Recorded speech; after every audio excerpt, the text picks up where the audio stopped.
నమస్తే తెలుగు న్యూస్కి స్వాగతం. ఒక వార్త దేశం మొత్తాన్ని ఒకసారిగా కదిలించింది.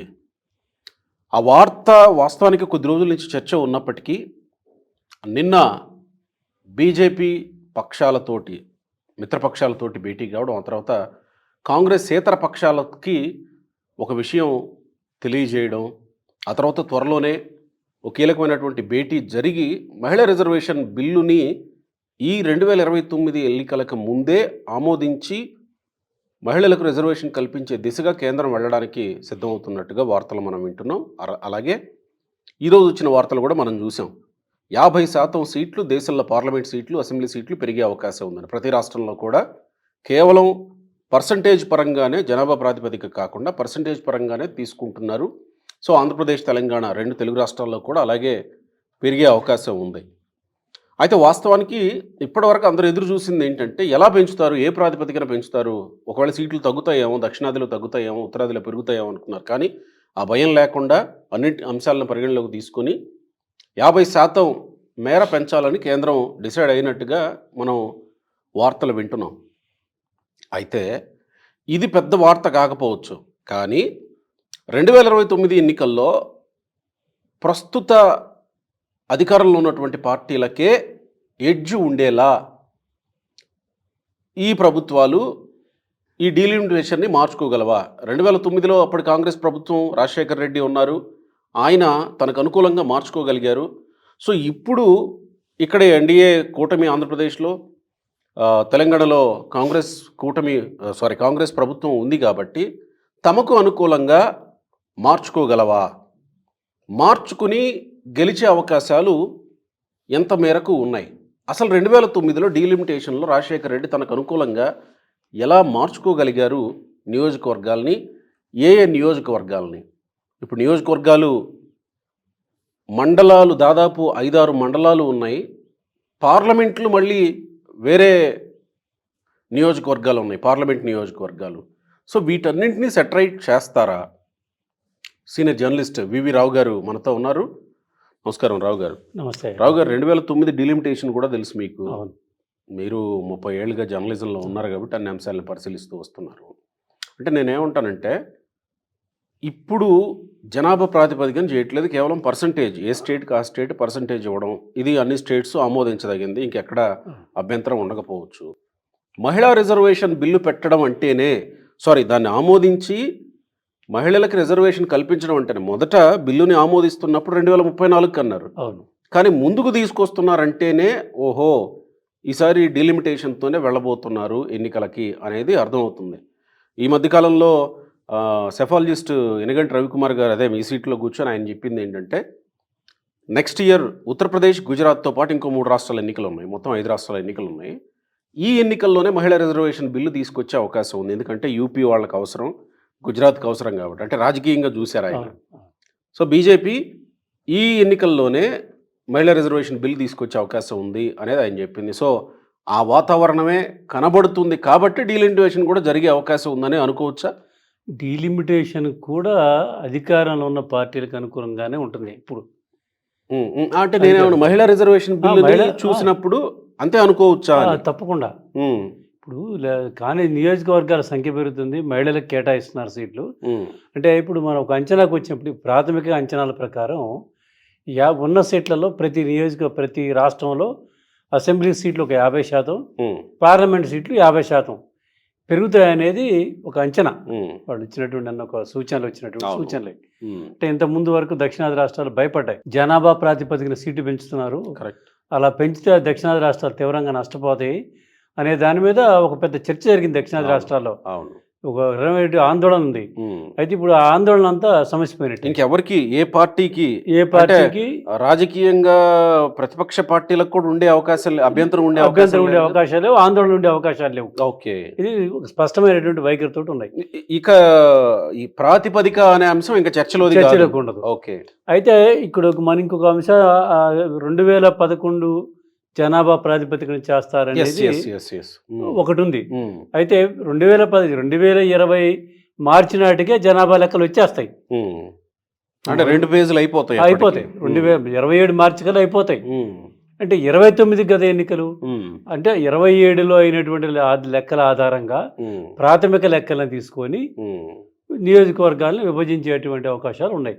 అంటే ప్రాథమిక లెక్కలు ఎందుకు అప్పటికి పూర్తి అంటే స్థాయి వచ్చే కానీ లెక్కలు వచ్చేస్తాయి పూర్తి కదా? గణన ఇదంతా చేసి అంటే అందుబాటులోకి వస్తాయి, వివరాలు మొత్తం ఓకే. అందుబాటులోకి వస్తాయి, ఉమ్, పూర్తిగా అందుబాటులోకి వస్తాయి. వాటి ఆధారంగానే ఇప్పుడు వాటికి 33% మహిళలకు రిజర్వేషన్ ఇస్తారు. ఉమ్, మనం చూస్తే ఈ పెరుగుదల ఉమ్, ఏ అయితే నియోజకవర్గాలు ఆంధ్రప్రదేశ్ సంబంధించి కానీ తెలంగాణకు సంబంధించి కానీ పార్లమెంట్ కానీ అసెంబ్లీ కానీ ఏ అయితే పెరుగుతున్నాయి అనుకుంటున్నామో ఉమ్. ఆ పెరిగే సంఖ్య ఈ మహిళా రిజర్వేషన్ సంఖ్యకి సరిపోతుంది. Okay okay okay. ఏపీకి సంబంధించినంత వరకు 25 లోక్సభ స్థానాలు ప్రస్తుతం ఉన్నాయి. ప్రస్తుతం అవి ఒక 12, 13 పెరిగితే 27, 28, 37, 38 అవుతాయి. అవును. వాటిలో ఏ 12, 13 పెరుగుతున్నాయి అనుకుంటున్నామో ఉమ్, ఆ 12, 13 సంఖ్య ఉమ్. మహిళా రిజర్వేషన్కి వెళ్తుంది. 33% 33% మహిళలకు వెళ్తుంది. అలాగే అసెంబ్లీ స్థానాలు కూడా ఒక 80, 87, 88 పెరుగుతాయి ఏపీలో. అవే మహిళా రిజర్వేషన్కి పోతాయి. అంటే పెరిగైపోతాయి అని కాదు, ఆ సంఖ్య పెరుగుతున్నటువంటి సంఖ్య ఏదైతే ఉందో ఆ సంఖ్య మేరకు మహిళా రిజర్వేషన్ అవుతుంటుంది. సేమ్ తెలంగాణలో కూడా తెలంగాణలో కూడా అదే 17 అంటే 8, 9 పెరుగుతాయి. ఆ 8 పెరిగే 9 పోతాయి. అసెంబ్లీలోకి వచ్చేటప్పటికి ఒక 60 పెరుగుతాయి. 19 కాస్త 59 అవకాశం 119 కాస్తే 170, 180 స్థానాలు ఉన్నాయి. ఆ పెరిగి అటు వెళ్ళిపోతున్నాయి. ఈ ఈ విషయంలో ఎవరికి ఏ రకమైనటువంటి భయాలు కానీ ఆందోళనలు కానీ ఏమి ఉండాల్సిన అభ్యంతరాలు కూడా ఉండాల్సిన అవసరం లేదు. అన్ని పార్టీలు దీన్ని ఆమోదిస్తాయి. అందరికీ ఆమోదమే, ఆమోదయోగ్యమైనటువంటి సూత్రాన్ని కనిపెట్టారు కేంద్ర ప్రభుత్వం. అందుకని ఏ నిరభ్యంతరంగా కూడా 2029 నాటికి దీన్ని అమలు చేసేదానికి ఓకే ఉంది. ఇక కీలకమైన అంశం ఏంటంటే నియోజకవర్గాల విభజన, బైఫర్కేషన్. అవును, బైఫర్కేషన్, బైఫర్కేషన్ చేస్తారు కదా. సంఖ్య పెరుగుతున్నప్పుడు ఆ నియోజకవర్గాల విభజన జరుగుతూ ఉంటుంది. అవును. 2009లో మనం చూస్తే అప్పుడు కేంద్రంలో రాష్ట్రంలో కాంగ్రెస్ ప్రభుత్వం ఉంది. కాంగ్రెస్ ప్రభుత్వం ఉన్నప్పుడు ఏమైంది, ఇక్కడ మన దగ్గర రాజశేఖర రెడ్డి గారు, ఒక 2-3 కిరణ్ కుమార్ రెడ్డి గారి నేతృత్వంలో ఒక కమిటీని వేశాడు దానికి. అంటే పార్టీ వైపు నుంచి వాళ్ళు దాని ప్రతిపాదన తయారు చేయడము, దాన్ని అంతా ఇది చేయడము. అయితే వాళ్ళు మంచి దృష్టి పెట్టింది ఏంటంటే ఆ రోజు ఏ పార్టీ అయినా తన పార్టీ అభివృద్ధి కోసమే పనిచేసుకుంటుంది. నియోజకవర్గాల విభజనలో ప్రాంతాలు అభివృద్ధి ఇదే ఉండదు, అక్కడ పార్టీల అభివృద్ధి ఉంటుంది, రాజకీయమే ఉంటుంది. రాజకీయ ప్రయోజనాల కోసమే ఆ విభజనను ఉపయోగించుకుంటాయి పార్టీలు, అధికారంలో ఉన్న పార్టీలు. ఉదాహరణకి ఒక 2-3 ప్రాంతాలు చెప్తాను మేము. ఇప్పుడు 2009లో ఖమ్మం జిల్లాలో సత్తుపల్లి నియోజకవర్గం తుమ్మల నాగేశ్వరరావుకి బలమైన నియోజకవర్గం. అది ఓసీగా ఉన్నప్పుడు బలమైన నియోజకవర్గం. దాన్ని ఎస్సీ రిజర్వేషన్ చేశారు, ఎస్సీ రిజర్వ్ స్థానంగా మార్చారు. అట్లాగే మధిర జనరల్ సీట్, అది ఎప్పటి నుంచో జనరల్ సీట్. అది సారీ, నేను ఇందాక ఓసీ అన్న జనరల్ సీట్ అది మధిర. ఆ జనరల్ సీట్ని ఎస్సీ రిజర్వ్ చేసేసారు, మార్చారు. ఎస్సీ రిజర్వ్కి కాన్స్టిట్యున్సీలు ఖమ్మంలో తీసుకొచ్చేంత, ఖమ్మంలో ఉన్నటువంటి చింతకాని, పాలేరులో ఉన్నటువంటి ముదిగొండల్ని తీసుకెళ్ళి కలిపేసి చేశారు. అంటే కలపడానికి కారణం ఏంటి? అది కాంగ్రెస్ అనుకూలంగా ఉండటానికే. కాంగ్రెస్ గెలవట్లేదు, కాంగ్రెస్ గెలవలే. Okay okay. 78లో ఇందిరా కాంగ్రెస్ వేవ్లో గెలిచారు. Okay okay. ఆ తర్వాత ఎప్పుడు ఇంకా ఎప్పుడు గెలవాలి అంటే 83లో ఒకసారి గెలిచారు. 78 తర్వాత అంటే 83 ఎన్టీఆర్ వేవ్ లో కూడా గెలిచారు వాళ్ళు. సిద్ధారెడ్డి గారు గెలిచిండు అక్కడ. అంతకుముందు ఒకసారి బండారు ప్రసాద్ గారు 78 ఇందిరా కాంగ్రెస్ నుంచి గెలిచారు. ఓకే, 1-2 సార్లు అక్కడ గెలిచింది. తర్వాత కమ్యూనిస్ట్ పార్టీ పొత్తులో సిపిఎం వాడు గెలుస్తూ వస్తున్నారు. ఒక పొత్తులో ఇదైపోయిన తర్వాత తెలుగుదేశం పార్టీ గెలిచింది. సత్తుపల్లి కూడా సేమ్. సత్తుపల్లిలో మొదట 83లో కాంగ్రెస్ గెలిచింది. ఓకే. ఇక ఆ తర్వాత తెలుగుదేశం గెలుచుకుంటూ వస్తుంది. Okay okay okay. ఉమానాశ్వర్ గారు గెలుచుకుంటూ వస్తుంది. లాస్ట్ 2018 వరకు తెలుగుదేశం అంటే మధ్యలో 2004లో మళ్ళీ కాంగ్రెస్ గెలిచింది. Okay okay. 2004లో కాంగ్రెస్ గెలిచింది. ఆ వేవ్ లో 2004 పెద్ద వేవ్ కదా. 2004 ఎస్సీ కాదు కదా, కాదు జనరల్ సీటే. అయినా తుమ్మలాసారి ఓడిపోయారు. Okay okay. అది పెద్ద వేవ్ కదా, వేవ్ లో ఓడిపోయారు. ఓకే. ఆ ఖమ్మం జిల్లాలో ఒక సీట్ గెలవాలి అప్పుడు 2004లో. తెలుగుదేశం పార్టీలు పితృపక్షాలు ఒక సీట్ గెలవలే, మొత్తం కాంగ్రెస్ గెలిచింది. కాంగ్రెస్ పక్షాలు అప్పుడు సిపిఐ సిపిఎం కాంగ్రెస్ కలిసి పోటీ చేసినాయి. దాంతో మొత్తం గెలిచేసినాయి సీట్లు, మొత్తం కాంగ్రెస్ గెలిచింది. అట్లే సుజాత నగర్ కాన్స్టిట్యున్సీ 78లో ఏర్పడింది. అది ఆ కాన్స్టిట్యున్సీ ఖమ్మం నుంచి మొదలు పెడితే ఖమ్మం, కొత్తగూడెం ఇల్లెందు అట్లా చుట్టూ తిరిగి వస్తుంది అది. పెద్ద కాన్స్టిట్యున్సీ అది వైశాల్యంగా.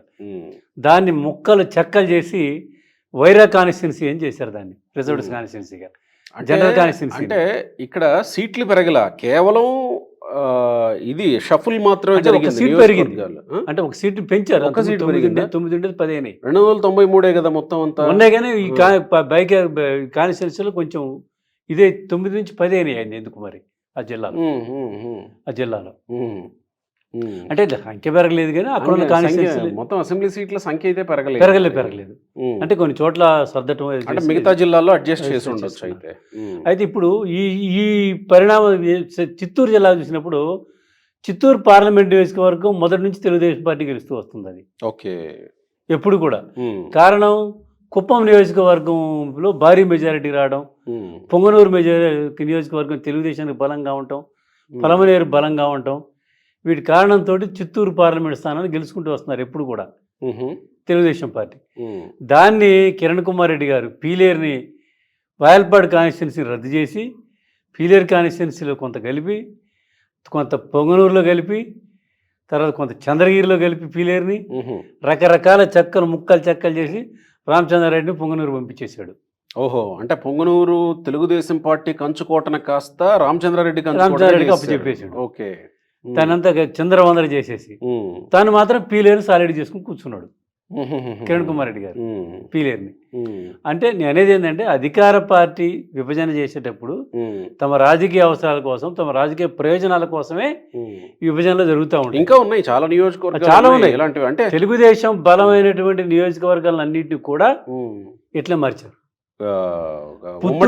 ఉమ్మడి కడప జిల్లా బద్వేలు నియోజకవర్గం కూడా ఎస్సీ చేసేసారు. ఆ చిత్తూరు జిల్లాలో పుత్తూరు నియోజకవర్గం, గాలిముద్దు కృష్ణ గారి నియోజకవర్గాన్ని అసలు లేకుండా చేశారు, రద్దు చేసేసి నగరానికి కొత్త కాన్స్టిట్యున్సీ పెట్టారు. అవును, ఇప్పుడు చెప్పినట్టు ఖమ్మం జిల్లా సుజాత్ నగర్ తీసేసి వైరాన్ని పెట్టారు. అట్లా కొన్ని నియోజకవర్గాల్ని రద్దు చేశారు. రద్దు చేసి కొత్త, అంటే తర్వాత వాళ్ళు ఆశించిన ఫలితం దక్కిందా కాంగ్రెస్ పార్టీకి? వచ్చింది. వరుసగా చిత్తూరు ఎంపీ శివప్రసాద్ గెలుస్తూ వచ్చాడు కదా మనకి 2014, 19. అంటే ఎస్సీ గెలుస్తున్నాడు కదా, రిజర్వ్ జనరల్ సీట్ కాలేదు కదా. ఓకే, జనరల్ సీట్ చేయకుండా రిజర్వ్ సీట్ చేశారు. అంటే జనరల్ అవ్వడం వల్ల కాంగ్రెస్ పార్టీకి ఇబ్బందా? జనరల్ అవ్వడం వల్ల కాంగ్రెస్ పార్టీకి ఇబ్బంది. అది ఓకే ఓకే, రిజర్వ్ అయితే కొంత గెలుస్తామనేది ఉంది. అటువంటిది అంతకుముందు చిత్తూరు పార్లమెంట్ కాన్స్టిట్యున్సీ భారీ మెజారిటీ గెలిచేది, అటువంటి మెజారిటీ తగ్గిపోయింది. తెలుగుదేశం పార్టీ మెజారిటీ తగ్గిపోయింది. దానివల్ల పలమనేరు, పుంగనూరు ఇవన్నీ ఇది చేయటం వల్ల, కలపటం వల్ల. అయితే ఇప్పుడు ఆ రకంగా చూసినప్పుడు ఆంధ్రప్రదేశ్లోనూ ఎన్డీఏ కూటమి అధికారంలో ఉంది, కేంద్రంలోనూ ఎన్డీఏ కూటమి అధికారంలో ఉంది.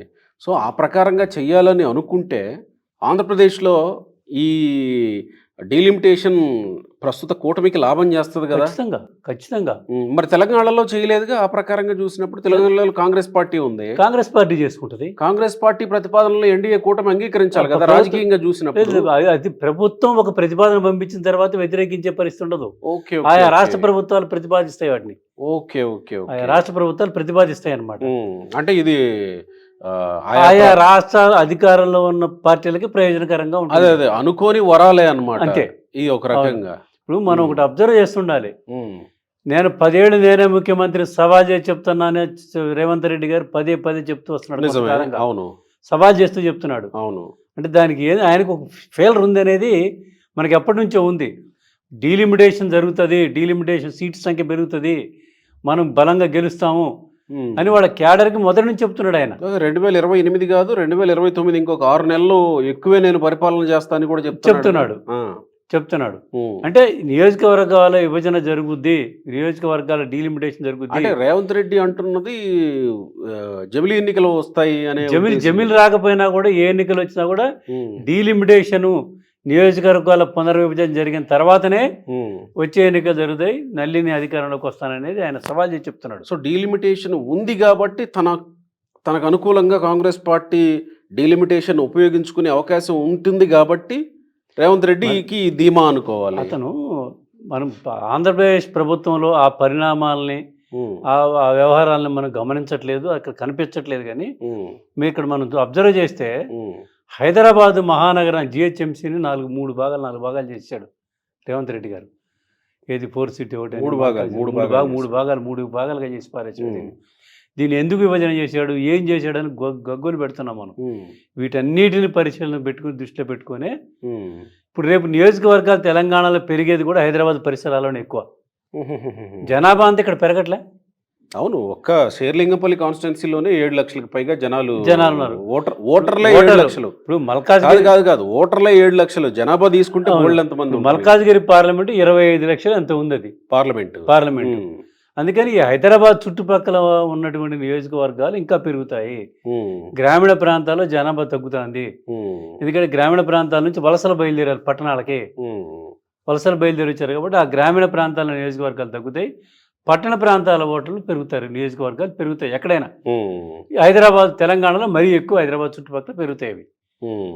ఇవన్నీ ఎస్సీ రిజర్వ్డ్, ఎస్టీ రిజర్వ్డ్ ఇంకా ఎలాగూ పెరుగుతాయి ఆటోమేటిక్. ఆయా రిజర్వేషన్ల ప్రకారం ప్రాతిపదికన జనాభా ప్రాతిపదికన 7% ఎస్టీ, 15% ఎస్సీ ఎలాగూ ఆ రేషియోలు అవి పెరుగుతాయి. 33% మహిళలు పెరుగుతారు, వీళ్ళు పెరుగుతారు, అవి పెరుగుతాయి. మొత్తంగా ఓవరాల్గా పెరిగేటువంటి నియోజకవర్గాల సంఖ్య మహిళలతో పాటు ఎస్సీ ఎస్టీ రిజర్వేషన్లు కూడా పెరుగుతాయి. వీటన్నిటిని పరిశీలించినప్పుడు ఒక్కొక్క నియోజకవర్గానికి మాక్సిమం 3 మండలాల కంటే ఎక్కువ రాకపోవచ్చు. ఎగ్జాక్ట్లీ. ఇప్పుడు 5-6 మండలాలు ఉంటున్నాయి ఒక్కో నియోజకవర్గానికి. దాదాపు 2.5 లక్షలు, 100 గ్రామాలు, 2.5 లక్షలు, 3 లక్షల జనాభా ఉంది. అక్కడ జనాభాని పరిగణలోకి తీసుకుంటారా మళ్ళీ? మరి విభజన చేసేటప్పుడు అదే జనాభాని ప్రాతిపదిక. విభజన చేసేటప్పుడు జనాభా ప్రాతిపదికన చేయాలి కదా, ప్రాంతాల ప్రాతిపదిక కాదు కదా. అందుకే 2027 జనాభా ఆధారంగానే చేసే అవకాశం. 2011, 2027 అవుతుంది. ఎందుకంటే 2027 మార్చి 1 నాటికి మొత్తం జనాభా వివరాలు చేతికి వస్తాయి. వాటి ఆధారంగానే చేస్తారు. అంటే ఆ తర్వాత 2 సంవత్సరాల టైం ఉంటుంది మనకి. అవును కదా. ఇప్పుడు 2 సంవత్సరాల పైన ఉంటుంది. జనాభా లెక్క చేతికి వచ్చిన తర్వాత నియోజకవర్గాలు కూర్చోబెట్టుకుంటే 4 రోజులు అధికారులు చేయబడి చేసి పెడతారు.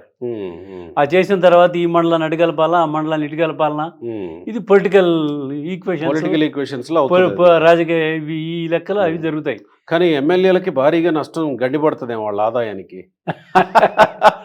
విస్తీర్ణం తగ్గుతూ ఉంటది కదా. అప్పుడు 6 మండలాల మీద వచ్చేది ఆదాయం 3 మండలాల మీద రాదు. మల్కాజ్గిరి లాంటి పార్లమెంట్ నియోజకవర్గం ఎన్ని అవుతుంది? మల్కాజ్గిరి లాంటి మల్కాజ్గిరి, చేవెళ్ళ, ఇవన్నీ పెద్ద హైదరాబాదు, సికింద్రాబాద్, ఇవన్నీ పెద్ద పెద్ద నియోజకవర్గాలు కదా. ఇవన్నీ ఎన్ని మార్పులు వస్తాయో. శేర్లింగంపల్లి లాంటి అసెంబ్లీ నియోజకవర్గం 2 అవుతుంది, 3 అవుతుంది. అది 3 నియోజకవర్గాలైనా ఆశ్చర్యపోతుంది. అందుకని నాయకులకి కొరత ఉండదు, నాయకులకి పదవులకి కొరత ఉండదు, వాళ్ళ సంఖ్య పెరుగుతూ ఉంటుంది. అందుకని ఎవరు ఏది అంటారే, వడ్డించేవాడు మనవాడైతే ఎక్కడ కడబంతిలో కూర్చున్నా పర్లేదు అన్నట్టు. ఇప్పుడు అంటే జగన్ ఆశలన్నీ అడి ఆశలు అవుతాయేమో కదా మరి. ఇంకా 2029 మేము వస్తున్నాం అని చెప్పుకుంటా ఉన్నారు అని వీళ్ళు చెప్తున్నారు. వాళ్ళు ఏం చెప్తున్నారు? కూటమి ఏం చెప్తుంది? జగన్మోహన్ రెడ్డి క్లోజ్, 15 సంవత్సరాలు మాదే జగన్మోహన్ రెడ్డి క్లోజ్, మర్చిపోండి మీరు జగన్మోహన్ రెడ్డి అని వాళ్ళు చెప్తున్నారు. అంటే ఈ రకంగా కూడా జగన్మోహన్ రెడ్డికి డోర్స్ క్లోజ్ నష్టమే. ఇవన్నీ నర్మగర్భంగా మాట్లాడుతున్నటువంటి మాటలే అయ్యి. కాకపోతే రేవంత్ రెడ్డి గారు ఒకడికి ముందేసి మాట్లాడాడు, చంద్రబాబు నాయుడు గారు కొంచెం సీనియర్ కదా కాబట్టి ఆచితూచి మాట్లాడుతుండే ఆయన.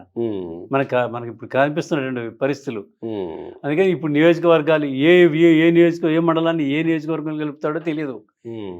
ఏది తెలియనియరుగా చాలా కాన్ఫిడెన్స్గా చేస్తున్నటువంటివి. చివరికి ప్రపోజల్స్ వెళ్ళి ఆమోదం పొందేంతవరకు కూడా తెలిసినా చేయగలిగింది ఏమీ లేదు. ఇక్కడ ఇప్పటి వరకు మనం మాట్లాడింది ఏ కోణంలో చూసినా రాజకీయంగా రాజకీయ పార్టీలకే ఉపయోగంలాగా కనపడింది ఇప్పటిదాకా మనం మాట్లాడింది. కానీ ఈ కోణంలో చూసినప్పుడు ప్రజలకి ఏమన్నా ఉపయోగం ఉందా దీనివల్ల? ప్రజలకి ఏముండదండి. ప్రజలకి ఆ పరిపాలన వచ్చే ప్రభుత్వాలు చేసేటువంటి కార్యక్రమాలు తప్ప ఈ నియోజకవర్గం నుంచి ఆ నియోజకవర్గంలోకి, ఆ నియోజకవర్గం నుంచి ఈ నియోజకవర్గంలోకి కలిసినంత మాత్రం పోయినంత మాత్రం ప్రజలకు పోయే నష్టమే లేదు. కాకపోతే కొన్ని రిజర్వ్డ్ కాన్స్టిట్యున్సీల్లో నష్టాలు జరుగుతాయి. ఎట్లా అంటే ఆ కాన్స్టిట్యున్సీలకి చిన్న చూపు చూస్తుంటారు వాళ్ళ ఆ ఎమ్మెల్యేలు. ఇప్పుడు కొంతమంది ఉన్నారనుకోండి, ఇప్పుడు ఆలేరు నరసింహులు ఉండేవాడు ఇంతకుముందు. అటువంటి వాళ్ళు కొంచెం బలంగా ఉండి ధైర్యంగా ఉన్నటువంటి వాళ్ళు ముందుకెళ్ళి నిధులు తెచ్చుకోగలరు. చాలామంది రిజర్వ్ కాన్స్టిట్యున్సీలో అంత చొరవగా ఉండరు ఎమ్మెల్యేలు, ఎంపీలు. వీళ్ళు ఎస్టీ కానీ, ఎస్సీ ఎమ్మెల్యేలు కానీ, వీళ్ళు కానీ, మహిళలు కానీ, ఈ అంతగా ఎమ్మెల్యేల యొక్క చొరవ, ఎమ్మెల్యేల యొక్క ఎందుకు లేవు మేము అని మీ మీదకి వస్తారేమో మళ్ళీ ఎస్సీ ఎస్టీ చేయరని అంటలే, అందుకే నేను అందరిని అంటలా. దాంట్లో కూడా తెలివికల వాళ్ళు ఉన్నారు. ఇప్పుడు వీరేశం ఉన్నాడు, దగ్గరికెళ్ళి ఎమ్మెల్యే, బ్రహ్మాండంగా చేసుకుంటూ పోతుంటాడు, అతను చేస్తుంటాడు. అట్లా చాలా మంది ఉన్నారు. ఆరూరు రమేష్ ఉండి ఇంతకుముందు వర్ధన్నపేట ఎమ్మెల్యే ఉండి, ఇప్పుడు నాగరాజు గారు ఉన్నారు. వీళ్ళంతా మంత్రుల చుట్టూ తిరుగుతూ ఉంటారు. చాలా మంది ఏంటి అంటే ఆ చొరవ ఉండదు.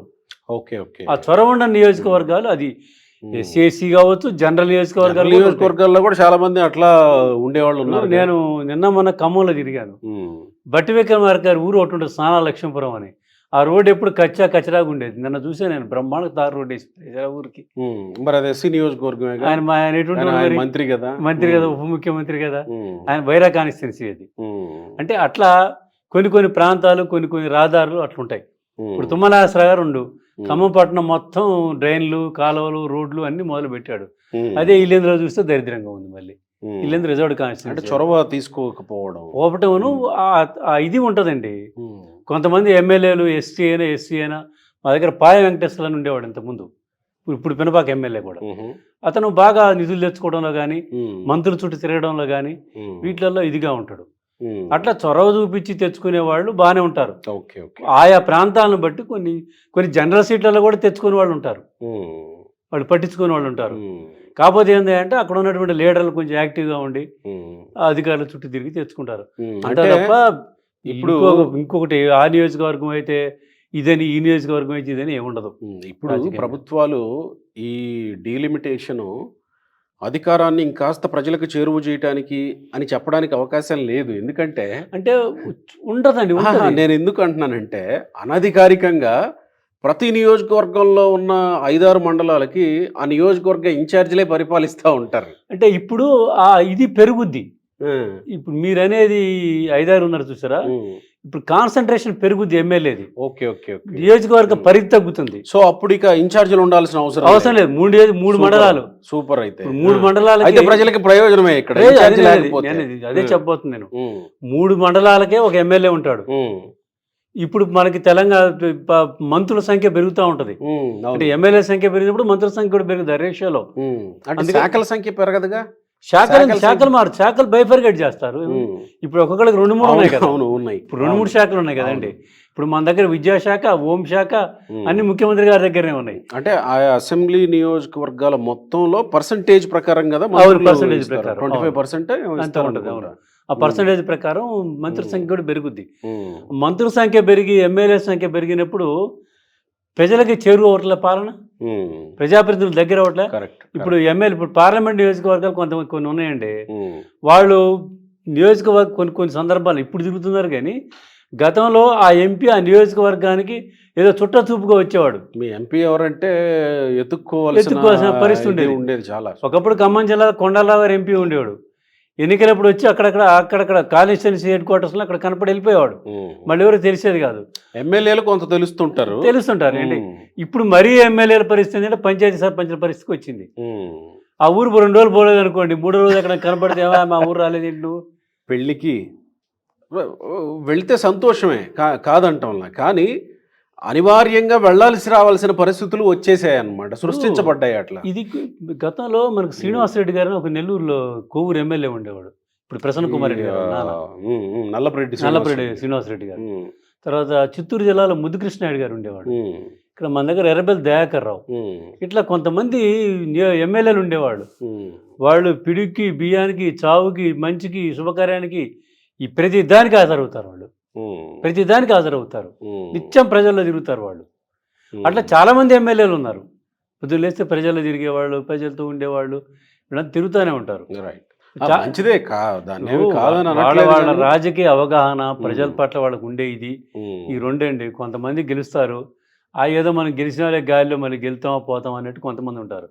కొంతమంది ఏంటంటే ఇప్పుడు బట్టి విక్రమార్క ఉన్నాడు, 2009లో ఎస్సీ రిజర్వ్ అయింది, ఇంతవరకు ఓడిపోలే ఆయన.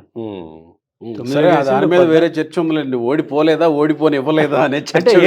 ఏదైనా జనంలో ఆయన 2009, 14, 18, 23 4 దఫాలు గెలుచుకుంటూ వచ్చాడు ఆయన కాన్స్టిట్యున్సీలో. అంటే అట్లా ఇప్పుడు ఒక బలమైనటువంటి వర్గాన్ని చేతిలో పెట్టుకుంటాడు ఆయన. ప్రతి మండలంలో ఒక నలుగురు లీడర్స్ని పెట్టి వాళ్ళతోటి పనులు ఏదైనా పోయినప్పుడు వాళ్ళని ఎగ్జిక్యూట్ చేయటము, వాళ్ళని పిలిపించుకోవడం, ఇటు మాట్లాడుకోవడం, ఇవన్నీ చేస్తుంటాడు అనమాట మొదటి నుంచి. ఏదో మొన్న 10 ఏళ్ళు లేదు కానీ 2009 నుంచి 14 వరకు ఆయన అధికారంలో ఉండు కదా, మళ్ళీ ఇప్పుడు అధికారం వచ్చింది. సో మొత్తానికి ఒక రకంగా లీడర్స్కి నష్టం, ప్రజలకు ఉపయోగం దీనివల్ల. అంటే లీడర్కి కూడా నష్టమే ఉంటుంది. లీడర్ అంటే లీడర్లు పరిధి తగ్గుద్ది, లీడర్లు పెరుగుతారు, పరిధి తగ్గితే ఆదాయం తగ్గినట్టే కదా సార్ నేను అనేది. అది పరిధి తగ్గుద్ది. ఇంత ముందేమో 5 ఏళ్ళకి మహారాజు, 5 మండలాలకి, ఇప్పుడు 3 మండలాలకే మహారాజు అవుతుంటాడు అనమాట. అయితే ఈ నియోజకవర్గాల విభజనలో కీలక పాత్ర వహించేది మాత్రం అధికార పార్టీ వ్యవహారాలు, అధికార పార్టీ నాయకుడి. అధికార పార్టీకే ఈ విభజన అనుకూలంగా. అంటే 3 ఏళ్ల ముందటే ఏపీలో ఉన్న తెలుగు ఎన్డీఏ కూటమికి గెలుపు సంకేతం వచ్చినట్టే అయితే. అంతే కదా 3 ఏళ్ల ముందటే ఏపీలో ఎన్డీఏ కూటమికి గెలుపు సంకేతం. అంటే వాళ్ళు కీలకమైన నియోజకవర్గాలు, ప్రతిపక్షాలు బలంగా ఉండేటువంటి, ఇప్పుడు మనకి సిద్దిపేట ఉంది, ఇక్కడ గజ్వేల్ ఉంది, సిరిసిల్ల ఉంది, అంటే బీఆర్ఎస్ బలమైనటువంటి నియోజకవర్గాలు. మిగతా అన్ని కాబట్టి కొన్ని చెప్పుకోదగ్గ నియోజకవర్గాలు. ఇప్పుడు ఆంధ్రాలో ఉంది, పులివెందులో ఉంది, ఇట్లా మిగతా కాన్స్టిట్యున్సీ పుంగనూరు ఉంది, ఇట్లా బలమైనటువంటి కాన్స్టిట్యున్సీలు కొన్ని ఉన్నాయి వైసీపీ వాళ్ళకు. పులివెందుల తర్వాత ఎర్రగొండపాలెం అనే 2 నియోజకవర్గాలు వైసీపీ కంచుకోటలు. పుంగనూరు కూడా అంటే ఎర్రగొండపాలెం అని అంటూ ఉంటారు, మరో పులివెందుల అని అంటుంటారు ఎర్రగొండపాలెం అని. సో ఒకవేళ రేపు బైఫర్కేషన్లో, డీలిమిటేషన్లో అనుకూలంగా చేసుకునే అవకాశం కూడా ఖచ్చితంగా, అవకాశమే లేదు, ఖచ్చితంగా చేసుకుంటారండి. అధికార పార్టీ ఈ విపక్షాలకి వాళ్ళ చేతిలో ఉన్న ఆయుధం అది. దాన్ని ప్రయోగించకుండా ఉండలేరు కదా రాజకీయాల్లో ఏ చిన్న అవకాశాన్ని వదులుకున్నా వాళ్ళు రాజకీయ నాయకుడికి లెక్కే మనం. ప్రతి చిన్న అవకాశాన్ని సద్వినియోగం చేసుకున్న వాడే నిజమైన రాజకీయ నాయకుడు అనాలి మనం. అందుకని వాళ్ళు ఉపయోగించుకున్నారు. 2009లో వాళ్ళు ఉపయోగించుకున్నారు రాజశేఖర రెడ్డి గారు. అందుకని ఇప్పుడు 2029కి వీళ్ళు ఉపయోగించుకుంటారు. రైట్ సార్, చూద్దాం మరి ఎలా జరుగుతుందో. ఎన్నికల లోపు జరిగే పరిణామాలు, ఎన్నికలప్పుడు జరిగే పరిణామాలు ఇంకా చర్చించాల్సిన అంశాలు చాలా ఉంటాయి. ఇప్పుడు కేవలం ప్రాథమికంగా వచ్చిన సమాచారం. Right sir, thank you.